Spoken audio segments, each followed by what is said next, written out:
The courtroom at Port Charles was the scene of unprecedented drama today as Willow Tate made a shocking revelation during her trial that has left the community reeling. In a stunning twist that no one saw coming, Willow claimed that 8-year-old Scout Kane, Drew's own daughter, was responsible for shooting her father. The revelation, based on entries Willow allegedly discovered in Scout's diary, has sent shockwaves through Port Charles and raised disturbing questions about the young girl's mental state. Willow's trial for the attempted murder of Drew Kane has been one of the most closely watched legal proceedings in recent Port Charles history. The former teacher and nurse has been spiraling since losing custody of her children and being arrested for allegedly shooting Drew, a crime she has consistently denied. But no one expected what came next. As the courtroom sat in stunned silence, Willow delivered testimony that changed everything about this case. According to Willow's testimony, she accidentally came across Scout's diary and discovered entries that revealed the 8-year-old girl knew a devastating secret: Drew Kane is not her biological father. The diary allegedly contained Scout's feelings about this revelation and her resentment toward Drew for trying to control her life. Most shockingly, Willow testified that the diary indicated Scout was the one who shot Drew. Willow further stated her belief that Scout may be suffering from a serious mental illness, a claim that has stunned everyone given the child's young age. Drew Kane, who was present in the courtroom, appeared visibly shaken by Willow's allegations. He could not, or would not, believe that his daughter could be capable of such an act. The congressman, who has made numerous enemies during his time in Port Charles through blackmail, manipulation, and destructive behavior, has been at the center of a "Who Shot Drew" mystery that has captivated viewers since September. Numerous suspects have been investigated, including Portia Robinson, Curtis Ashford, Willow herself, and even Michael Corinthos. But an 8-year-old child was never on anyone's radar. The revelation raises profound questions about Scout's state of mind and what she may have learned about her paternity. Speculation about Drew not being Scout's biological father has circulated before, with some suggesting that Jason Morgan, Drew's identical twin brother, could be Scout's true father. Sam McCall, Scout's late mother, conceived Scout during a time when Drew was pretending to be Jason and was allegedly under the control of Helena Cassadine. If Scout somehow discovered this information and confronted the reality that the man raising her was not her biological father, the psychological impact on a child her age could be devastating.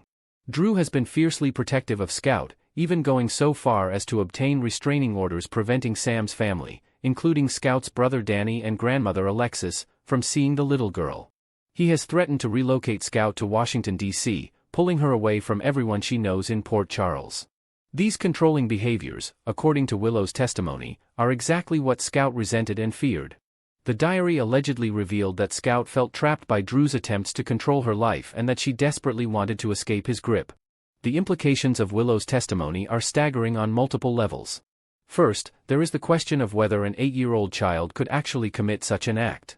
While children have been known to access firearms and cause tragic accidents, the idea of premeditated violence from someone so young raises serious concerns about Scout's mental health and what trauma she may have experienced. Willow's suggestion that Scout suffers from a mental illness adds another layer of tragedy to an already heartbreaking situation. Second, there is the matter of the diary itself. How did Willow gain access to Scout's private writings? Given that Drew had obtained restraining orders against many people in Scout's life and was planning to move her away from Port Charles, Willow's access to Scout's personal belongings raises questions about the circumstances under which she allegedly read the diary.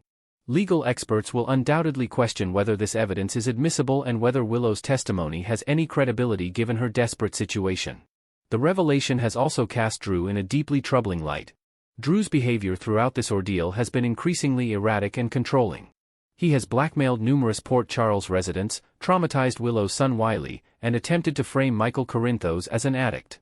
His determination to keep Scout isolated from her family, particularly from her brother Danny and her grandmother Alexis, who were Scout's last connections to her late mother Sam, has seemed cruel and vindictive to many observers. If Scout truly did shoot him, it would represent a tragic culmination of Drew's toxic influence on everyone around him, including his own daughter. The courtroom reaction was one of complete shock. Even the judge appeared stunned by Willow's testimony, struggling to process the implications of accusing an 8-year-old child of attempted murder. Nina Reeves, who was also facing legal troubles related to the Drew shooting case, looked on in disbelief. Michael Corinthos, Willow's ex-husband, who has been suspected of framing Willow for the crime, maintained his composure but appeared shaken. Legal experts immediately began weighing in on the bombshell revelation. If Scout did shoot Drew, numerous questions arise about criminal responsibility given her age. An 8-year-old child would not typically be charged as an adult, and the focus would likely shift to psychiatric evaluation and treatment rather than punishment. However, the revelation also raises questions about who had access to firearms and how Scout could have obtained a weapon.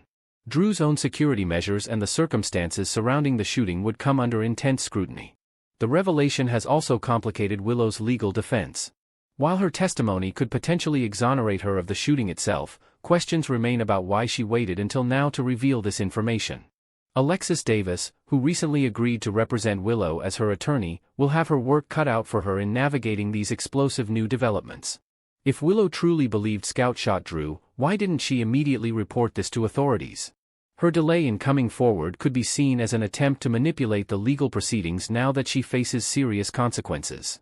For Scout herself, the revelation represents a potential life-altering moment. If Willow's claims are true, this 8-year-old girl has been carrying the burden of having shot her father while simultaneously dealing with the knowledge that he may not be her biological father at all. The psychological trauma of such experiences on a child so young would be immeasurable. Child psychologists will undoubtedly be called in to evaluate Scout and determine the truth of these allegations. The community of Port Charles has been left grappling with how to respond to such a shocking development. Many who have suffered at Drew's hands felt a degree of satisfaction when he was shot, given his extensive list of enemies and harmful actions. But learning that his alleged shooter might be his own 8-year-old daughter transforms the situation from a crime drama into a family tragedy of epic proportions. As the legal proceedings continue, all eyes will be on how authorities handle this unprecedented situation. Will Scout be questioned by police? What psychological evaluations will be ordered? And perhaps most importantly, is Willow telling the truth, or is this a desperate attempt by a woman who has lost everything to deflect blame and regain sympathy? The answers to these questions will unfold in the coming days and weeks, but one thing is certain: Willow's courtroom revelation has changed everything. Whether Scout Kane truly shot Drew, whether she suffers from mental illness, and whether she knows the truth about her paternity are questions that Port Charles must now confront. For a community that has seen its share of drama, this may be the most heartbreaking chapter yet. A story not of adults making destructive choices, but of a child potentially driven to violence by circumstances beyond her control. The trial continues, but the focus has shifted dramatically. What was once a straightforward attempted murder case has become a complex web of family secrets, mental health concerns, and questions about what drives a child to such desperate actions. Port Charles may never be the same after today's stunning revelations in court. Next, we will learn about the intriguing reconnection between Nathan West and Lulu Spencer that could spark flames amid Maxie Jones's impending return from her coma. In the bustling world of Port Charles, where secrets simmer just beneath the surface, the latest ABC General Hospital spoilers tease a pivotal moment set for October 24. Lulu Spencer, ever the resilient journalist with a heart full of compassion, will cross paths with Nathan West in a serendipitous encounter at the Floating Rib, the local diner known for its cozy booths and whispered confidences. What starts as a casual coffee chat quickly evolves into a heartfelt exchange, allowing these two characters, both scarred by the passage of time, to peel back layers of their complicated histories. Nathan, the once dashing detective whose life was upended by a mysterious accident, finds himself drawn to Lulu's familiar warmth, a stark contrast to the isolation he's endured. As they sip their drinks amid the clatter of plates and distant laughter, subtle glances and shared smiles hint at the potential for something deeper, though for now, their interaction remains purely platonic, laced with the nostalgia of old friendships.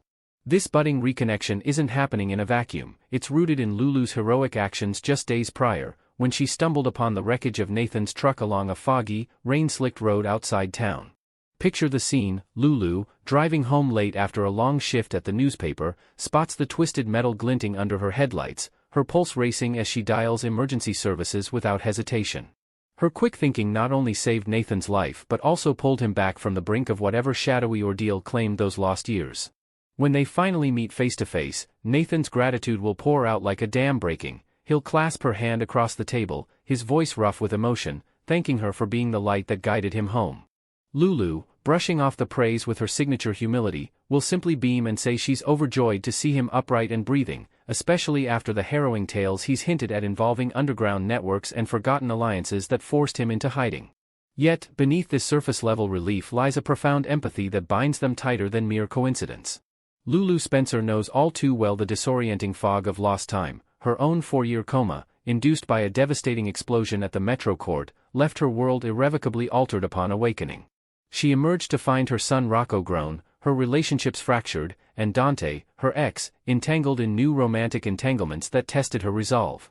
Nathan's story mirrors this in eerie ways. He's pieced together fragments of amnesia covering 7 entire years, during which he vanished without a trace, possibly entangled in international espionage or a personal vendetta tied to his late father, Victor Cassadine's lingering shadows. As they delve into these parallels over steaming mugs, Lulu's eyes will soften with understanding. She'll share vivid recollections of her therapy sessions, the nightmares of blank calendars, and the slow rebuild of trust in her own memories.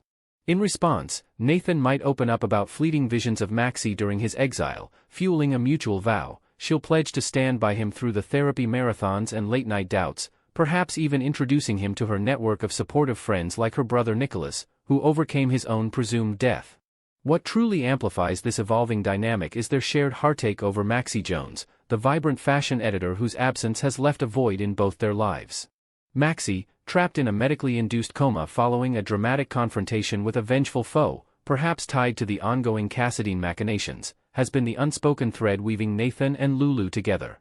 Nathan, who shared a passionate romance with Maxie before his disappearance, often speaks of her infectious laugh and unyielding spirit during their chat, his voice cracking as he admits the guilt of not being there for her and their daughter Georgie. Lulu, who once clashed with Maxie over custody battles and romantic rivalries, has softened over the years, recognizing Maxie's growth into a devoted mother and fierce survivor. This common ground could manifest in poignant moments, like them reminiscing about Maxie's bold style choices at past nurses' ball events or her clever schemes to outwit Port Charles's elite. Inventing a new layer here, imagine them discovering a forgotten voicemail from Maxie on Nathan's old phone, a message meant for him that Lulu helps decode, stirring tears and a renewed commitment to honor her memory by supporting each other until she stirs. The soap opera scribes at General Hospital are masterfully laying the groundwork for Nathan and Lulu to forge an unbreakable alliance, blending vulnerability with the thrill of rediscovery. Their conversations might veer into lighter territories, like Nathan teasing Lulu about her stubborn independence, reminiscent of her Metro Court takedown days, while she counters with stories of his legendary takedowns of criminals like the elusive Caesar Faison, his manipulative father figure. Adding inventive depth, suppose Nathan reveals a hidden tattoo from his lost years, a symbol of survival that Lulu recognizes from her own investigative digs into organized crime rings, sparking a collaborative promise to uncover the truth behind his blackout. This intellectual synergy, combined with emotional resonance, positions them as confidants who could challenge the status quo in Port Charles, perhaps even drawing unwanted attention from suspicious figures like the ever-watchful Sonny Corinthos or the scheming Ava Jerome, who might see their closeness as a threat to their own agendas. As their friendship deepens, whispers of romance linger like a storm on the horizon, promising to upend the delicate balance once Maxie emerges from her slumber. Envision the possibilities, stolen glances turning into lingering touches, late walks along the docks where Nathan confesses how Lulu's strength reminds him of the woman he loved but also ignites something fresh. Yet, this slow-burn tension is deliberate. Their current interactions stay friendly, focused on healing rather than haste, allowing viewers to savor the build-up. Fans might speculate wildly in the comments, could this be the redemption arc Nathan deserves after his tragic end in the original timeline, or is it a twist engineered to test loyalties? Whatever the trajectory, the writers are dangling tantalizing hints, such as Nathan gifting Lulu a vintage locket symbolizing second chances, a subtle nod to their intertwined fates. When Maxie finally awakens, perhaps in a heart-pounding episode filled with beeping monitors and tearful reunions, she'll be bombarded by a cascade of jaw-dropping revelations that could shatter her world anew. Not only will she learn of Nathan's miraculous survival, pieced together from fragmented reports of his truck crash and underground survival, but she'll also sense the electric undercurrent between him and Lulu, her former rival turned ally.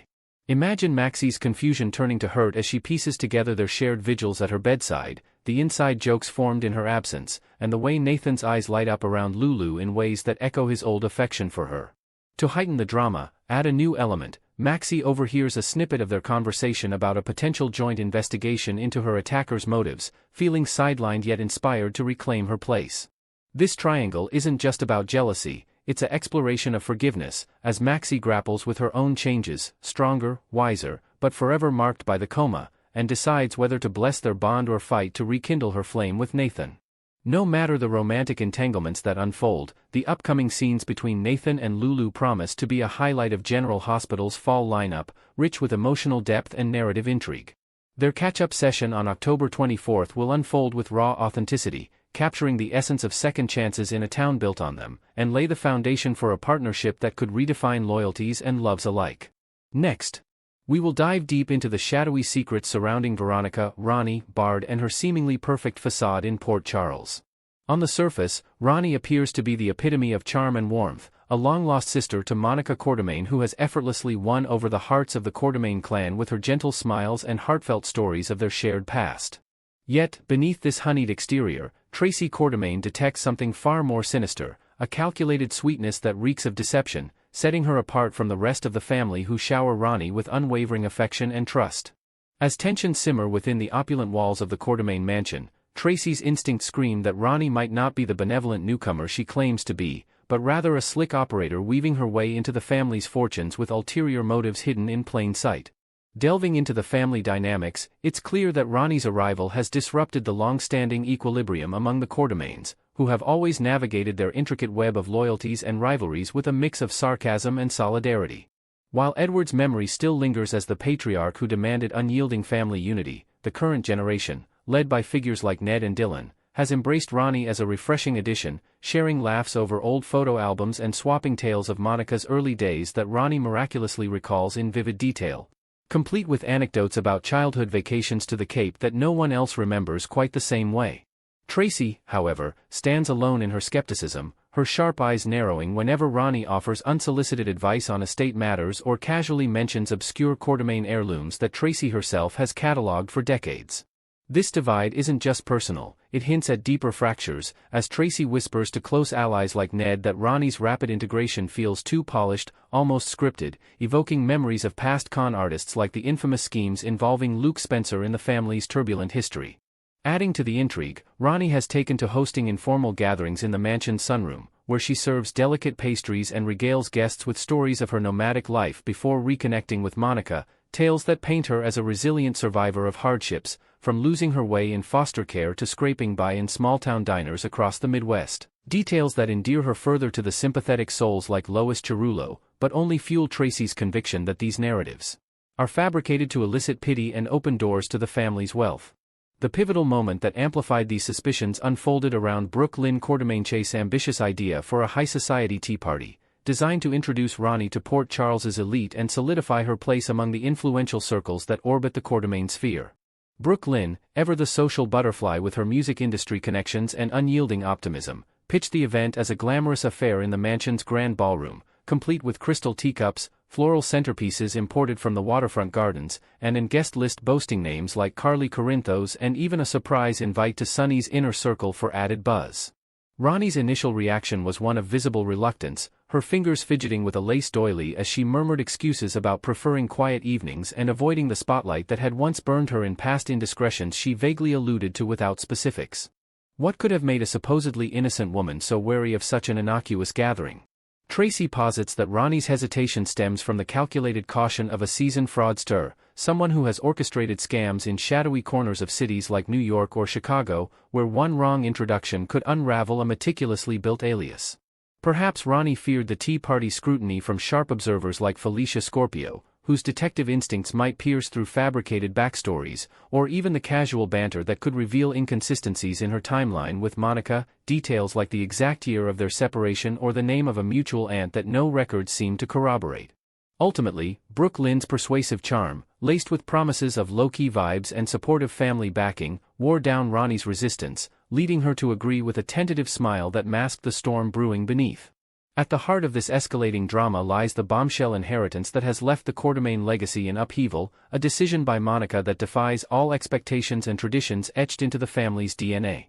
In a move that stunned the household during a somber reading of Monica's will in the study lined with leather-bound ledgers, the iconic Quartermaine mansion, complete with its sprawling lawns, hidden wine cellars, and rooms echoing with decades of power plays, was bequeathed not to the presumed heir, Michael Corinthos, whose business acumen and Corinthos ties made him the logical successor, but to the enigmatic Ronnie, who had only recently surfaced like a ghost from Monica's obscured past.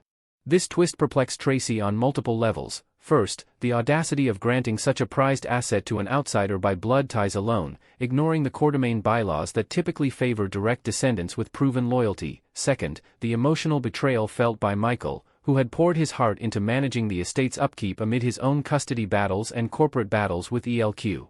Compounding the shock, Tracy and Monica had shared intimate final months together, nursing her through treatments in the mansion's private suite, where conversations flowed freely about legacies, regrets, and future plans, yet Monica uttered not a single word about Ronnie, not even a passing mention of a sibling during their late-night confessions over herbal teas and family albums. This omission screams foul play to Tracy, who now pores over old medical records and correspondence, wondering if Ronnie's reconnection with Monica was timed suspiciously close to her illness, perhaps involving whispered manipulations or forged documents that painted Ronnie as the devoted sister Monica always yearned for in her vulnerable state. Turning back to the fateful tea party, the event that could prove to be the unraveling thread in Ronnie's carefully spun web, the atmosphere shifted from polite chatter to outright chaos following Ronnie's inexplicable drunken outburst, a spectacle that transformed the elegant soiree into a battleground for accusations and expulsions. Picture the scene: sunlight filtering through stained glass windows onto linen-draped tables laden with scones, finger sandwiches, and steaming pots of Darjeeling, as guests like Harrison Chase and Sasha Gilmore mingle with laughter until Ronnie suddenly rises, her cheeks flushed unnaturally, slurring words about long-buried family grievances that target Tracy directly. Claims of hoarding the mansion's treasures and sidelining Monica's true wishes. The room fell silent, then erupted, with Tracy firing back defenses laced with her signature wit, only for the confrontation to escalate until Ronnie, feigning distress, demanded Tracy's immediate removal from the premises she now legally controls. Could this theatrical meltdown have been engineered by Ronnie herself, a masterstroke to deflect scrutiny and consolidate her grip on the estate? The theory gains traction when considering the possibility that Ronnie deliberately laced her own teacup with a potent substance, perhaps a fast-acting sedative disguised in a vial from a shady apothecary contact, sourced during her supposed travels, timing it to coincide with the party's peak, allowing her to play the victim while painting Tracy as the aggressor who spiked the drinks out of jealousy. This self-sabotage would explain the abrupt vibe change, from harmonious to hostile, enabling Ronnie to rally the family against Tracy, isolating her rival and paving the way for unchallenged dominion over the mansion's secrets, including hidden safes rumored to hold Monica's undisclosed financial ledgers. Lurking in the shadows of this conspiracy is the enigmatic Martin Gray, whose potential role adds layers of intrigue and betrayal to the unfolding saga, transforming a family squabble into a high-stakes game of manipulation. Martin, with his silver-tongued legal prowess and connections to Port Charles's underbelly, was spotted lingering at the tea party's edges, engaging in hushed conversations with Ronnie before the outburst, his presence as innocuous as a family friend offering condolences yet suspiciously opportune. Is he puppeteering Ronnie as an unwitting pawn in a larger scheme, perhaps aiming to leverage the Quatermain assets for his own shadowy dealings, like laundering funds through ELQ subsidiaries or settling old debts from his days tangling with the Cassadines? Alternatively, the duo might be equal partners in crime, their alliance forged in clandestine meetings at the Floating Rib, where Martin supplies the legal loopholes and Ronnie the emotional bait, their chemistry evident in stolen glances and coded phrases that evade eavesdroppers. Recalling Martin's brief attendance at the event, he arrived fashionably late with a bottle of rare scotch as a peace offering. It's all too easy to imagine him surreptitiously dosing Ronnie's cup during a distraction, like the quartet's musical interlude, or discreetly handing her a packet under the tablecloth to administer herself, framing Tracy in the process. Martin's history of moral ambiguity, from defending questionable clients to his flirtations with espionage-tinged plots, makes him the perfect accomplice, potentially motivated by a grudge against the Quatermains dating back to a botched merger or a personal slight from Tracy herself. As whispers circulate through Port Charles's grapevine, from the hospital corridors to the Metro Court lounge, the question lingers: is Ronnie truly the good-hearted soul the family believes, or is she a masterful scam artist pulling strings with allies like Martin to claim what's not rightfully hers?